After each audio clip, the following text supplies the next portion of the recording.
Welcome, everyone. I'm Shanna Spickard, Chief Communications Officer. Thank you for being here today. We are excited to share highlights from the 24-25 school year, as well as updates on our strategic plan and next steps. After the report today, we'll have time for questions that are related to the topics that were discussed today due to time restraints. I also want to make sure everybody had the document that was provided when you came. I'll introduce the panel. We have our Superintendent, Dr. Crystal Hill, our Deputy Superintendent, Dr. Melissa Balknight. We have our Chief Strategy and Innovation Officer, Beth Thompson, and our Chief Retention, Recruitment, and Talent Development Officer, Nancy Brightwell, and our Chief Technology Officer, Dr. Candace Salmon-Hosey. So we'll get started with opening comments from Dr. Hill. Thank you, Dr. Spickard. Good evening, afternoon, everyone, and welcome to our end-of-year news conference. The 24-25 school year has come to an end, and we have a lot to celebrate. We want to take this opportunity to share a few highlights with you, update you about the progress we've made toward the goals outlined in our strategic plan, share additional information with you related to the district's AI work, and give you a preview of the 25-26 school year. At our news conference this time last year, I described our 5-year strategic plan as both ambitious and realistic, and explained that doing the work outlined in the plan would result in unprecedented levels of excellence without exception in Charlotte-Mecklenburg Schools, if we lead with courage and commit to getting 1% better every day. I would be surprised if you could find any employee or student in Charlotte-Mecklenburg Schools who would say they haven't been asked to do something ambitious this past school year. And I would also think each of those people would also say that our students are better off thanks to their amazing efforts. We appreciate you, our media partners, and your engagement in helping us share Charlotte-Mecklenburg Schools news and information with our community. As there are more highlights than we have time to share in today's briefing, please take a look at the handout that we've provided you. It includes even more pillars of excellence and celebration for the 24-25 school year. I will now turn it over to Deputy Superintendent Dr. Melissa Balknight, who will share more information about our progress in learning and teaching this year and what is to come. Thank you, Dr. Hill, and good afternoon. As we reflect on this incredible school year, we are filled with pride, gratitude, and a renewed sense of purpose. This has been a year defined by academic excellence, innovation, and endless possibilities for our students. To date, we have celebrated the graduation of 9,898 students, each one representing a unique story of resilience, growth, and achievement. Our seniors have earned an astounding $97.9 million in scholarships, opening doors to higher education and bright futures. Academic excellence is not just a goal in CMS, it's a lived reality. This year, 11,621 high school students took on the challenge of college-level advanced placement courses. 289 graduates have completed their associate's degree while still in high school, exemplifying what is possible when ambition meets reality. Our career and technical education students have demonstrated excellence in real-world readiness, earning over 6,900 industry-recognized credentials. Meanwhile, 82% of our 8th and 10th grade students have completed their career interest profiles, and 89% of our students in grades 8 through 11 have begun planning their futures in our digital platform. These tools are more than digital resources. They are launching pads for students' dreams. We're equally proud of how our students excel beyond the classroom. CMS students have distinguished themselves at the state, national, and international levels, earning state championships and bringing home accolades that highlight both their academic and extracurricular strengths. As we continue to support the whole child, 12 CMS schools were named Capturing Kids' Hearts National Showcase Schools. 20 schools reach Rising Star status for fostering strong relationships and positive school culture. This speaks volumes about the work our educators do every day in the classroom to build not just scholars, but compassionate, empowered young people. We celebrate the arts as well. 3 CMS students received Bloomie Awards A reminder that excellence in education includes excellence in creativity, performance, and expression.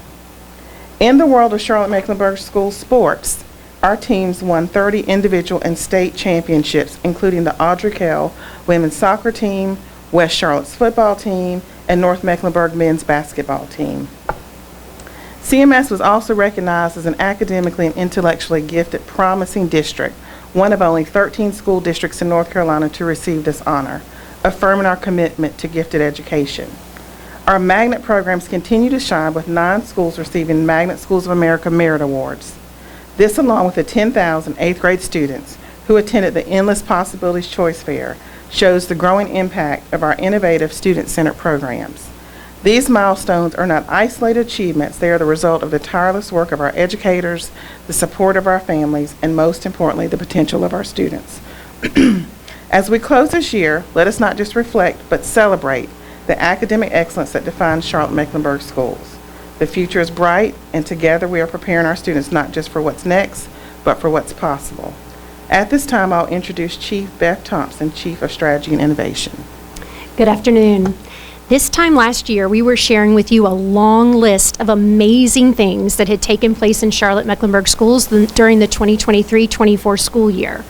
Things like passing a historic $2.5 billion bond to build 30 new or replacement schools, launching a bold 5-year goal and strategic plan to guide our work, receiving a fully funded budget from the Mecklenburg County Board of County Commissioners for the 2nd year in a row. Thank you, Board of County Commissioners.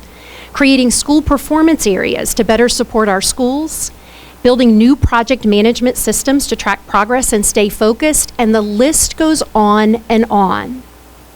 And the results? Students made gains in proficiency, college and career readiness, and growth. In fact, in the 2023-24 school year, students met or exceeded growth in every content area that the state measures.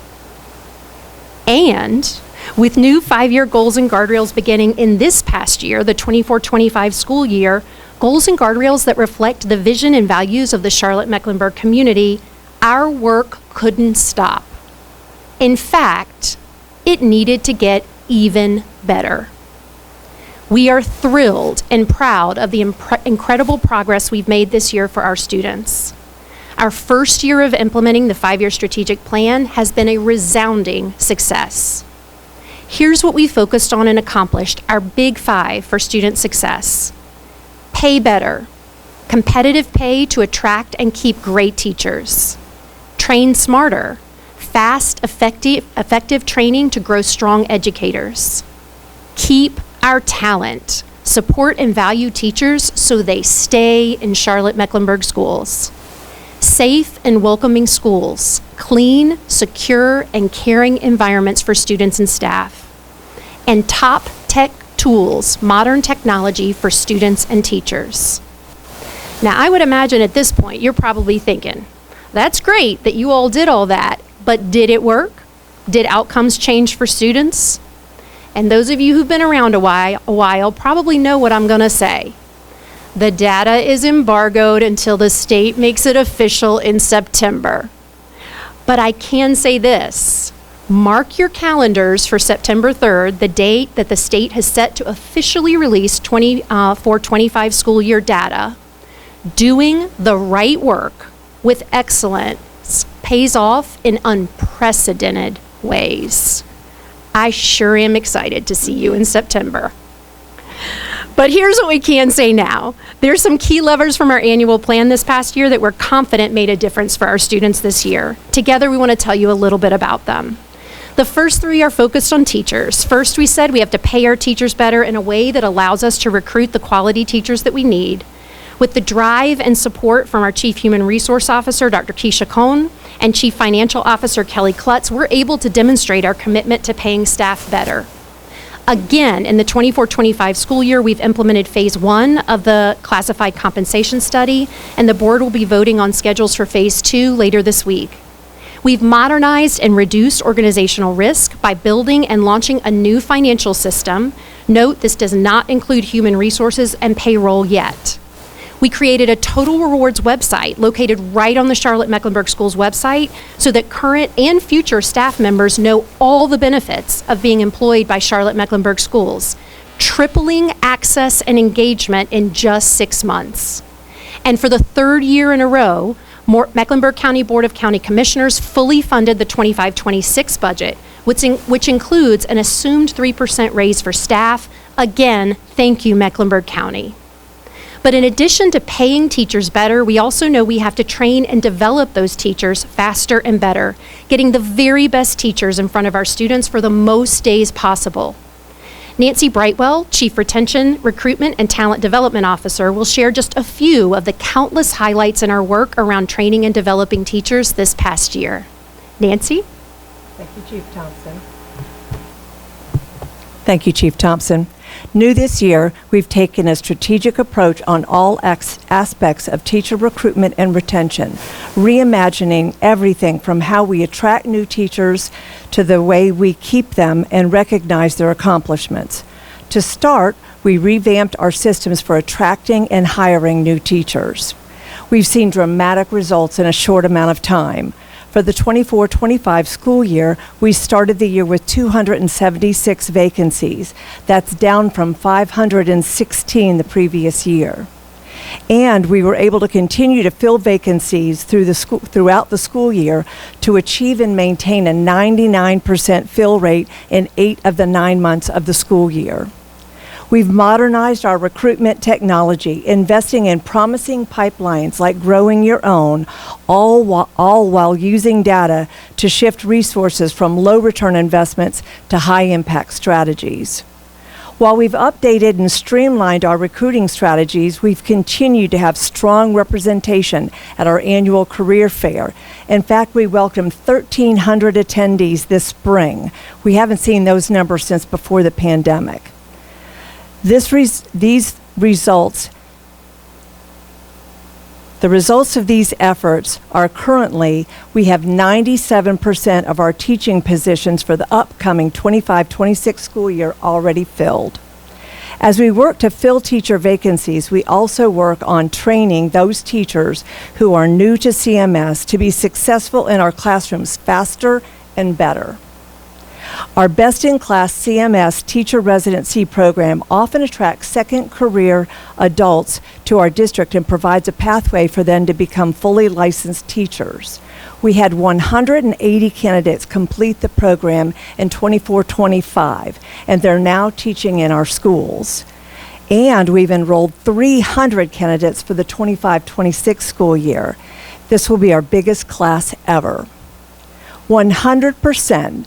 That's more than 1,300 teachers hired in 24-25 received new teacher training through our Crown Academy. These efforts have resulted in decreasing our beginning teachers, that's teachers in years 1 through 3, turnover rate to only 8% currently, which is down from over 20% in 23-24. From our experienced teachers, we're providing meaningful professional development and ways to advance their practice. A recent 24-25 teacher survey that was conducted provided strong evidence that teachers feel well equipped and supported to provide high quality instruction in our classrooms. In fact, the survey said 80% of teachers, about 8,000, agreed that there was an appropriate amount of time for professional development, that it included enough time to try and evaluate new ideas, and our training and support enhanced their ability to implement instructional strategies to meet diverse student learning needs. And while the school year is complete, professional development doesn't stop. This summer, more than 1,400 teachers will take part in Camp CMS, our district summer programming model, where students, teachers, and district specialists will engage with the most rigorous units of study for the upcoming school year. We've designed it to intentionally provide real-time coaching and job-embedded professional learning opportunities for our teachers. Finally, we need to make sure that we hold on to all these investments by retaining our teachers. Just a few of our new teacher retention strategies include our At Home and CMS initiative, where over 2,000 employees have benefited from new opportunities to increase housing stability and financial preparedness. We launched our district-led teacher support groups to build community and a culture of belonging. We've increased teacher recognition programs designed to celebrate the tremendous impact the CMS teachers make on our students. And we've added teacher wellness programs to better acknowledge and attend to the well-being factors that often cause teacher burnout. These efforts will help us to keep talent by supporting and valuing our teachers so they continue to make positive impacts on our students. I'll turn it back over to Chief Thompson at this time. Thanks, Chief Brightwell. In addition to teachers, we know we have to have safe, welcoming, and clean environments in our schools for students to learn. Chief Operations Officer Tim Ivey and team have made strides in positively impacting the physical school environment. Dr. Melissa Balknight and team have made positive strides in enhancing the welcoming environment in schools. Charlotte-Mecklenburg Schools is so fortunate to have amazing community partners who create amazing environments for students. This past year, every single school, all 186, had at least one significant top 3 partnership need met. Thank you, partners. And in addition to partners, volunteers have poured so much time and energy into supporting our school environments. Over 10,800 volunteers supported a Charlotte-Mecklenburg school this year, logging approximately 146,000 volunteer hours and providing services in the gift of their time that have a dollar value of almost $5 million. Thank you, volunteers. 12 schools were named Capturing Kids' Hearts National Showcase Schools, a recognition that reflects schools implementing tremendous practices to build culture and lead with heart. An additional 20 schools received Rising Star status in their first year of implementation. And in 24-25, we opened 2 beautiful new schools, Knightsview Elementary School and Ballantyne Ridge High School, and 1 replacement school, Bruns Avenue Elementary School. And we know we have to have the best technologies for our students and our teachers to use in instruction. Dr. Candace Salmon-Hosey, Chief Technology Officer, will share highlights in ensuring safe student and staff access to technology. Chief Salmon-Hosey. Thank you, Chief Thompson. And good afternoon to everyone. Over the past year, Technology Services has worked hard on 3 important areas that I would like to share with you today. The first area is making sure students and teachers have the devices they need. Thanks to our county commissioners, last year we received $4 million in funding. And because of that, we were able to deploy brand new devices for our 6th and 9th grade students. This upcoming year, we've been allocated $2 million. Although less than anticipated, we have a great plan moving forward to make sure we stretch our dollars to provide students with updated devices. The second area of focus is that our data is correct, safe, and private. To address this target, we strengthened our cybersecurity presence and our ability to respond to threats. This included testing our systems to protect staff and student-sensitive data. Along with that, CMS has done extensive work to prepare for the statewide transition from PowerSchool to the new student information system called Infinite Campus. This project included updating family contact information, preparing new online registration forms, and training staff so that all schools are fully prepared to launch the new system. Finally, our third focus area ensures that staff are prepared to embrace AI in an effective and responsible way. We are proud that CMS is leading the way nationally in how public school systems approach artificial intelligence. At our recent AI Data Privacy Summit, we officially launched our AI vision and guiding principles. In alignment With CMS's 4 pillars of excellence, this shared vision was shaped by feedback from more than 10,000 students, families, educators, and community members through a district-wide survey and engagement sessions. In the upcoming year, we will be implementing a phased-in training approach to make sure all staff have the foundational understanding of AI literacy. And with that, I'll turn it back over to Chief Thompson. Thank you so much. Our strategic work will continue in the 25-26 school year. In the 2025-26 annual plan, currently on our district website, you will see continuity between what we accomplished in 24-25 and next step work and improvement in 25-26. We'll be focusing on getting even better at using continuous improvement to identify what students need even faster so that we can address those needs as quickly as possible. In short, we're going to keep getting better and better, continuous improvement for endless possibilities.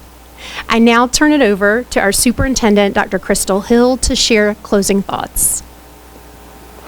I am so proud of the work that has happened in the 24-25 school year, and I am very excited about what is to come. I, along with our leadership team, am extremely grateful for the support of our community, families, and partners in education. Because we know that when we work together, we can create endless possibilities. Possibilities that start with Charlotte-Mecklenburg Schools. Let's not forget that summer is a powerful opportunity for learning to continue beyond the school year. We encourage you to explore our summer family resource guide, which is now available on the Family Engagement website.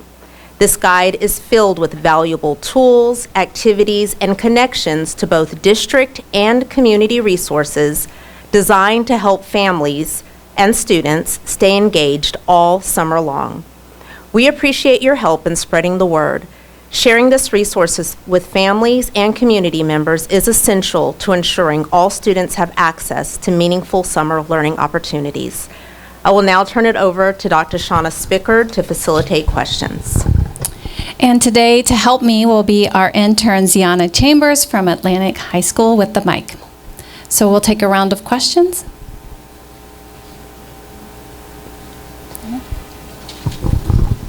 Thank you. Good afternoon. Congratulations on all of your success this past school year. My name is Dalford Jones with WBTV. My question would center around communication or transparency. Some of our viewers are parents of yours over at Audrey Kell High School and had some questions about the situation there. We know the suspension of Principal Brooks. So we're going to be addressing questions related to the topics that were discussed today. If you have questions that are related to other issues, you can put those through the media mailbox. Thank you very much.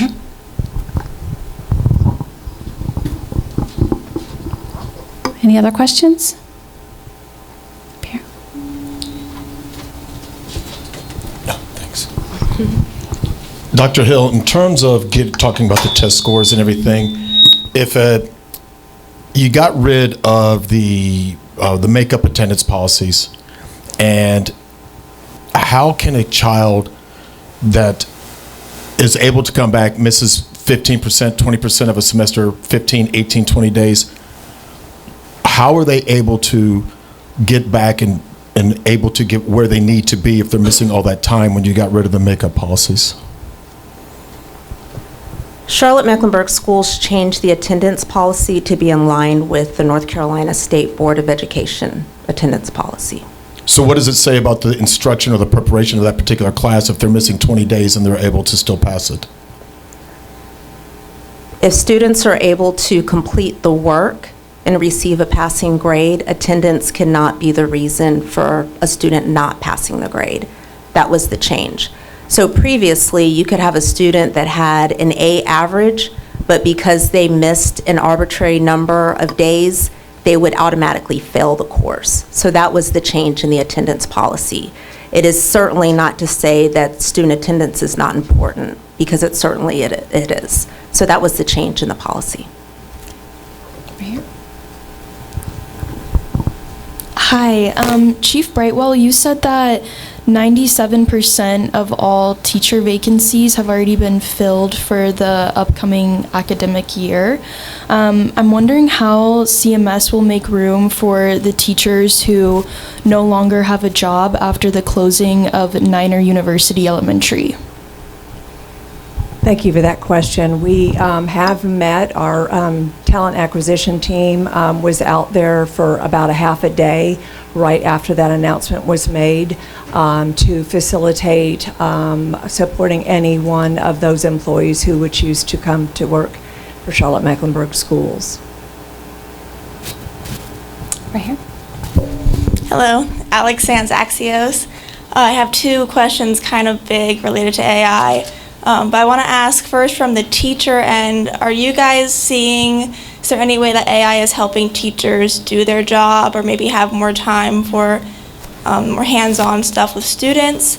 And then from the student end, are you guys thinking at all about the way that the workforce is going to change with AI and preparing the students for that? Thank you for that question. And with those two questions, I would like to introduce and bring up to the panel Rebecca Lehtinen. She's our Executive Director of Educational Technology, and she is leading the AI initiative for our district. So Rebecca?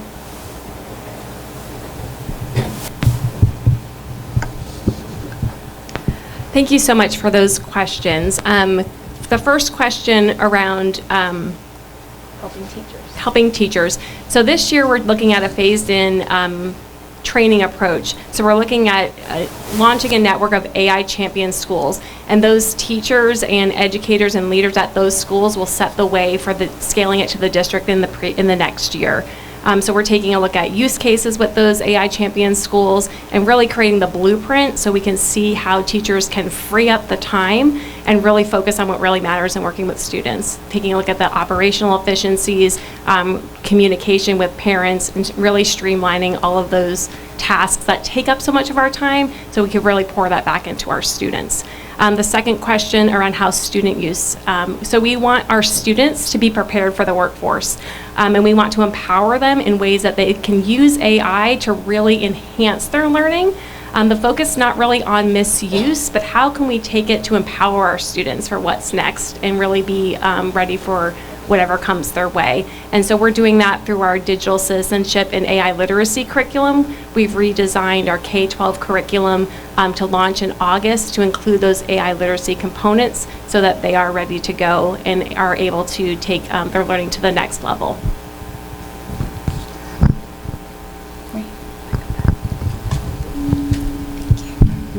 Hi, my name is Bria Smith with WCNC. Glad to be here with you all.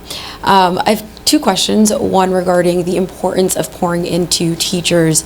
Obviously that retention and the coaching was something that kind of stood out for me, just the significance of making sure that teachers are prepared to assist students throughout the next school year. And then also I know you all just recently had a school bus driver fair, so kind of the state of that, and are you hopeful for just having enough bus drivers for the upcoming school year?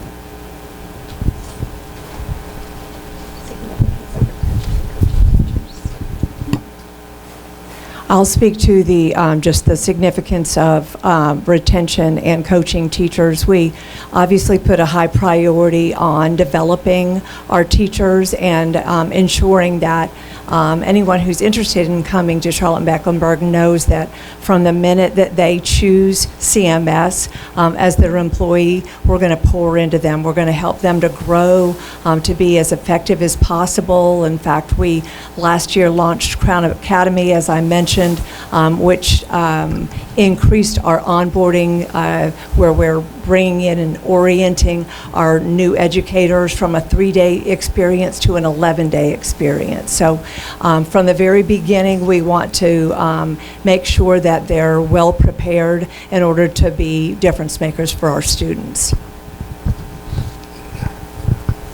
Tim, do you want to speak about the drivers, an update? Absolutely. Tim Ivey, Chief Operations Officer. We started our bus searching for bus drivers quite early in the summer as an effort to continue to make sure that we have those positions filled.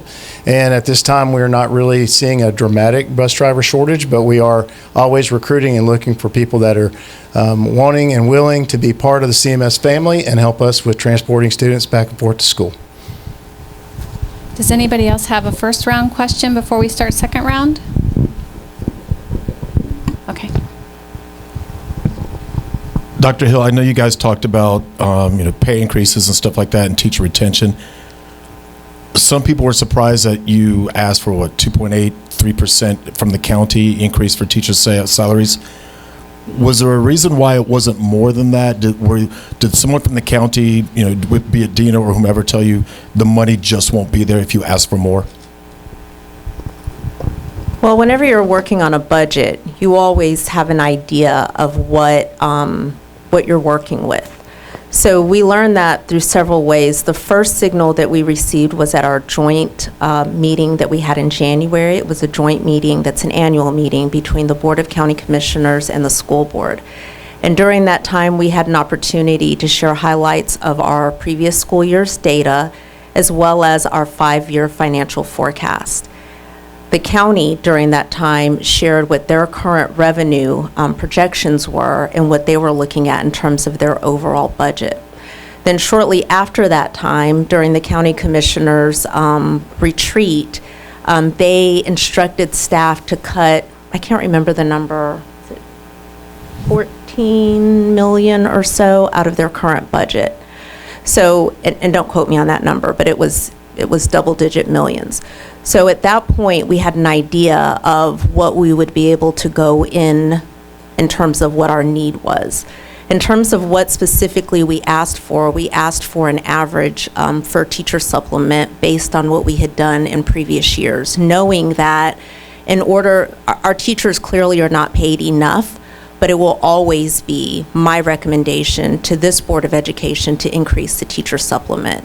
So the goal is that each year we take another chunk and another chunk and another chunk to get ultimately where we could potentially be. Any other questions?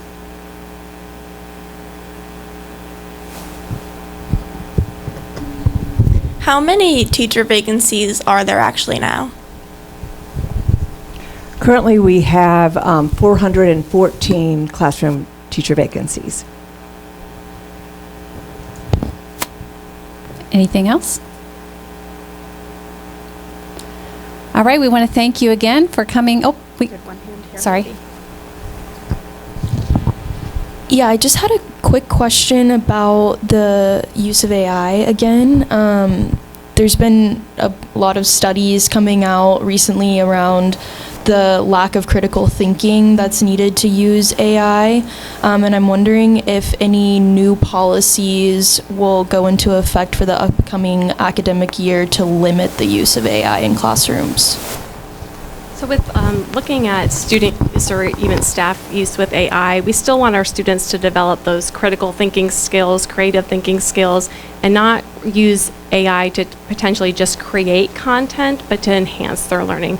So how can we use AI to help with homework or prompt questions to get better or explain a complex something that they're learning, like complex calculus or something, help with tutoring or help with enhancing whatever work they're working on, not that creation piece. So we still are focusing on having our students engage in all of those critical thinking skills, and as we think about what that looks like in lessons when we work with our AI champion schools this year, it will be taking a look at different levels of use. So it's more of a continuum of how we're saying students can use it for this assignment, no use at all. Maybe for this assignment, they can use it to enhance or proofread or give suggestions potentially. So it's really looking at that continuum of use, not just a yes or no when they're looking at assignments.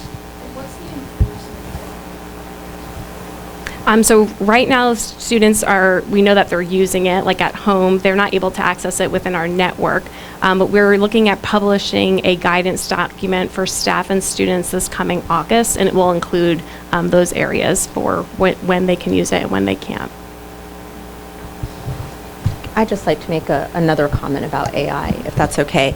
So one of the questions that was asked earlier in terms of AI and how it's part of our workforce, we are really trying to focus more not on don't use it, don't use it, don't use it. Because the reality is when they graduate and they leave us, employers are going to be saying, use it, use it, use it, right? So we are really focusing on the appropriate use of AI and really helping students understand that if you are going to be a critical thinker, all the skills that employers are looking for right now, you are not going to be able to AI your way out of the skills that are needed for today's workforce.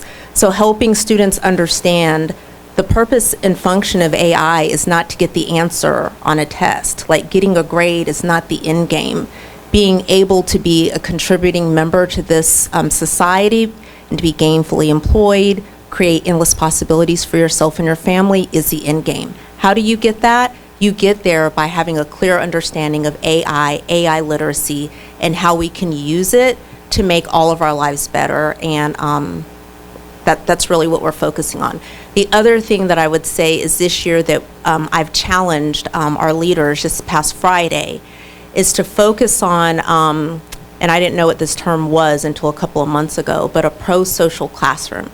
And so really that is talking about understanding what it means to be kind, to be caring, to really develop and hone in on those social interactions, because those are the things, those human qualities are the things that AI cannot do. So when employers are looking to hire someone, they're looking for someone that has great communication skills, somebody that can connect with someone on a deeper level, someone that can listen to multiple points of view, take it all in, and then come up with fresh new ideas. So we're really focusing on those skills and really trying to tell students that it's not about, if you're going to cheat, you're going to cheat. You're always going to find a way to cheat. So telling students, we're going to crack down on AI because you're cheating, that's not an AI issue, that's a character issue, if that makes sense. So we're really trying to focus on why is AI important? Anything can be abused and misused. It happens all the time. But that doesn't mean that AI itself is bad. I hope that answers your question. Could you just tell me a little bit more about how you're determining what the appropriate use of AI will be? Yeah, absolutely. So I think it's probably more eloquently stated on our website under our guiding principles when it talks about what we expect. But the appropriate use would be things that I just said. Not using it to get the answer, but maybe using AI for efficiency, using AI to help you get some mundane tasks done so you can be more creative. We had a speaker at our data privacy summit, which I just thought was fascinating. He said he was going to work for a university, and the university stance was no AI. And he said he was planning to push back on it. Like, you can use all the AI you want on your report, but 95% of your grade is going to be standing up here and delivering on whatever content topic and being able to answer questions from the audience. Well, how could you use AI appropriately? You might be able to use AI to pull the resources. What are the most, the top resources, the things that these might be cited. You pull it all together to help synthesize it and help you process all of the information in a very effective way. But the real skill is, can you stand up here and deliver and be a master of that content and engage with other people? So that would be an example of an appropriate use. Inappropriate use would be just shoving a whole bunch of stuff to get 2 + 2 = 4. A follow-up to that, have you felt any pushback from teachers about having it blocked on the network? Yes. Okay. What are you hearing from them? What are they saying? Maybe the ways it would be beneficial? Someone sitting up here gets pushback from it being blocked for me.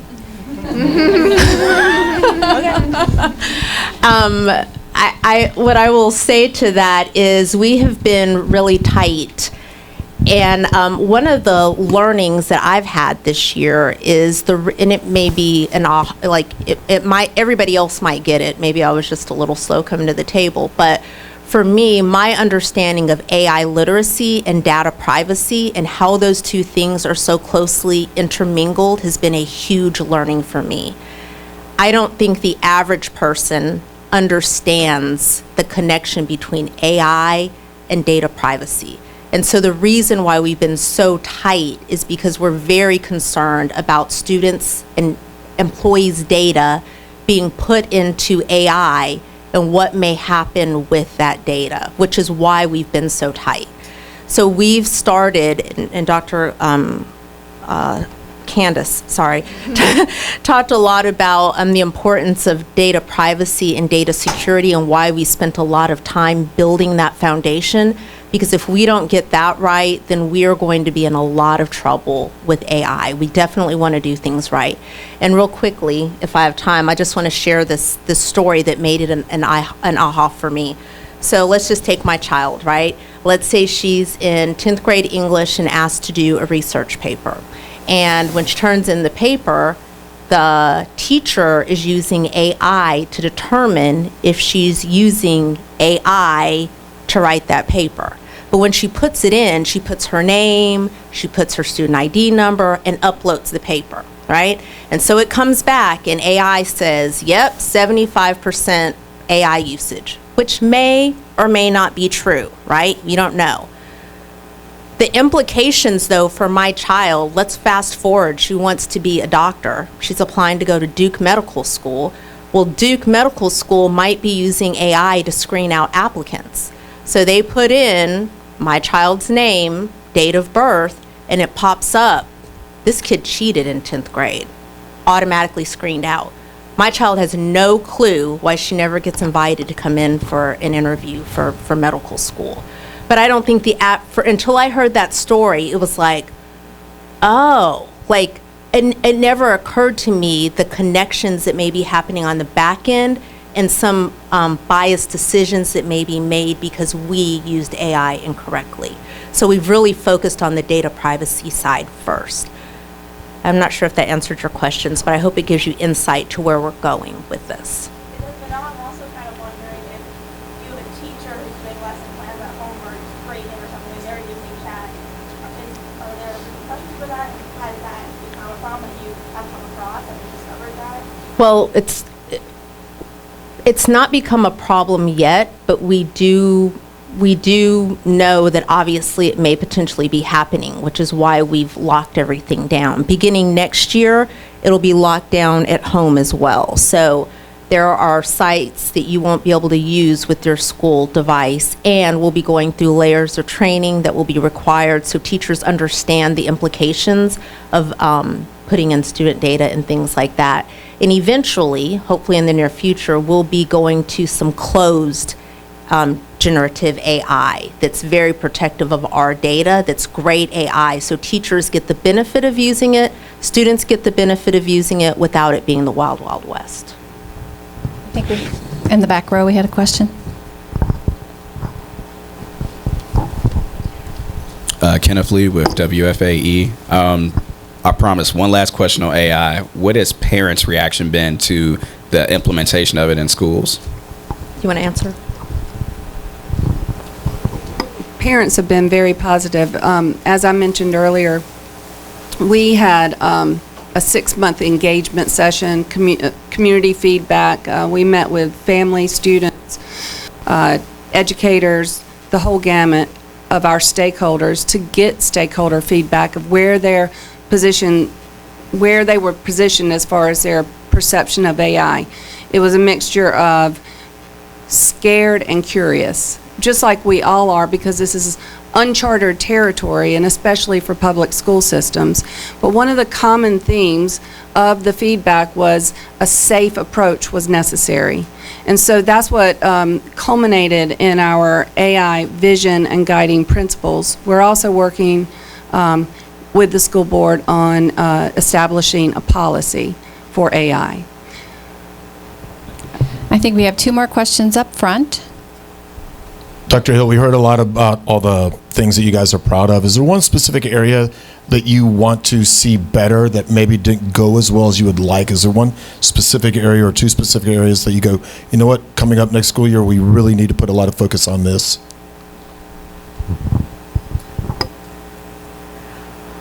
Well, anybody that knows me well says it's not 1 or 2 areas. There's a long list. And they all laugh. Which is why it's probably taken me a little minute to try to narrow it down. I think that there's always opportunity for growth and improvement.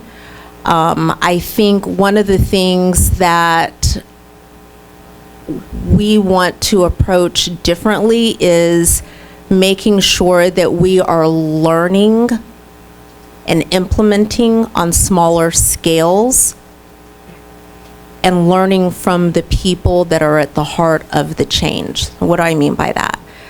5-year strategic plan based on new goals and guardrails by the board, a lot of change, a lot of things to do. And so one of the reasons why everybody chuckles is because they know that I'm like, let's go. Got to get it done, and it's got to be excellence without exception.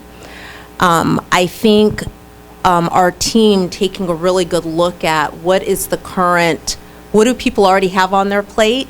People can only absorb so much, and where are specific areas that we want to lean in. So I think AI would be a good example of how we're going to implement the change.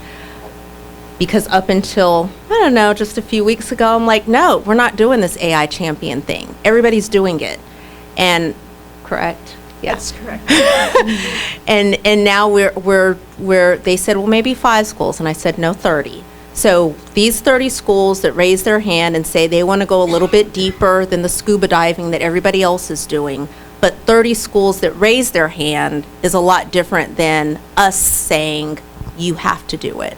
So having that mindset of this is something new, it's something that I want to jump into, something I'm excited about, and then us going to them saying, what did you learn in the process, instead of us being observers on the outside guessing what, how to do things. In other words, people that are closest to the work are so much more valuable in providing feedback for us in terms of implementation to move forward. And one last question? Yeah, I was just wondering if CMS is considering a specific generative AI to use in schools. I know a couple universities have taken an interest in Microsoft Copilot, and I'm wondering if there's a specific system or brand that you guys are considering. We are both Microsoft and a Google district. Microsoft and Google both, Gemini, offer a closed generative AI option, which is Copilot, and that is of consideration. We're also meeting with our Google representation for and vendors for to learn more about the Gemini closed environment. So as a reminder, our strategic plan and the new 25-26 annual plan are on our website. We also have on our AI website that new vision and those new guiding principles, so those are available to everyone as well. Thank you again for coming out. We appreciate you being here to hear about our celebrations for this year.